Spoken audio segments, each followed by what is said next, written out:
ధనుష్కోడి రెండు మధ్య ఉన్న సన్నని గ్రామం, రెండు మహాసముద్రాల మధ్య ఉన్న ఒక సన్నని గ్రామం. అత్యద్భుతంగా ఉంది.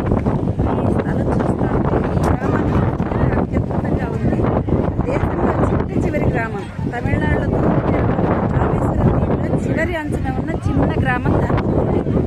రావణుడు సీతను అపహరించడం వల్ల ఆమెను రక్షించడానికి రాముడు లంకకు చేరుకోవాల్సి వచ్చింది. అందువల్ల ఇక్కడి నుంచి శ్రీలంకకి శ్రీరాముడు వానరుల సహాయంతో నీటిలో రాళ్లను తేలేటట్లుగా సముద్రం పొడవున అమర్చి రామసేతు నిర్మించాడని పురాణ కథనం. ఈ వంతెన రామేశ్వరాన్ని శ్రీలంకలోని మన్నార్ ద్వీపంలో కలుపుతుంది. రావణుడిని చంపిన తర్వాత యుద్ధానంతరం విభీషణుడు రామసేతువును నాశనం చేయమని రాముడిని కోరాడు. దాంతో శ్రీరాముడు తన విల్లు చివరతో వంతెనను విరిచాడట.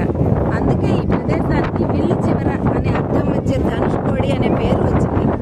భారత ప్రధాన భూభాగం యొక్క చిట్ట చివరి బిందువే ఈ ధనుష్కోడి.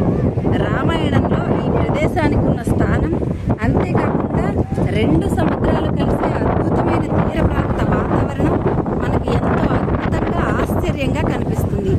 అయితే 1964కి ముందు ఇది చాలా రద్దీగా ఉండే నగరం. 1964లో తీవ్రమైన తుఫాను కారణంగా నగరం మొత్తం నాశనమైంది. అప్పటి నుంచి మద్రాసు ప్రభుత్వం ఈ ద్వీపాన్ని నివాసయోగ్యం కాదని ప్రకటించింది. ఈ ప్రదేశం శ్రీలంక నుంచి సముద్ర మార్గంలో కేవలం 24 కిలోమీటర్ల దూరంలో ఉంది. ఇక్కడి అందమైన బీచ్లు మనకు ఎంతో అద్భుతంగా అనిపిస్తాయి. 1964లో వచ్చిన తుఫాను కారణంగా నగరం మొత్తం నాశనమైనప్పటికీ ఒకే ఒక్క దేవాలయం మాత్రం చెక్కు చెదరలేదు. ఈ ఆలయంలో రాముడు, లక్ష్మణుడు, సీత, ఆంజనేయ స్వామి, విభీషణుడి విగ్రహాలు ఉన్నాయి. ఈ ఆలయం సముద్రం మధ్యలో ఉండి మనకెంతో ఆశ్చర్యంగా అద్భుతంగా అనిపిస్తుంది.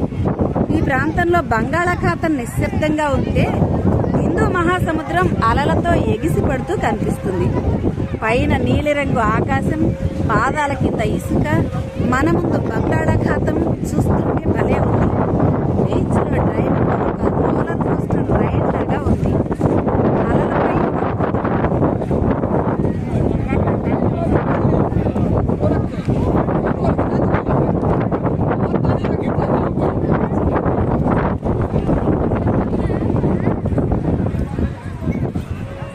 హిందూ మహాసముద్రం అలలతో ఎగిసి పడుతుంటే ఈ వైపు బంగాళాఖాతం ఎంతో నిశ్శబ్దంగా ఉంది.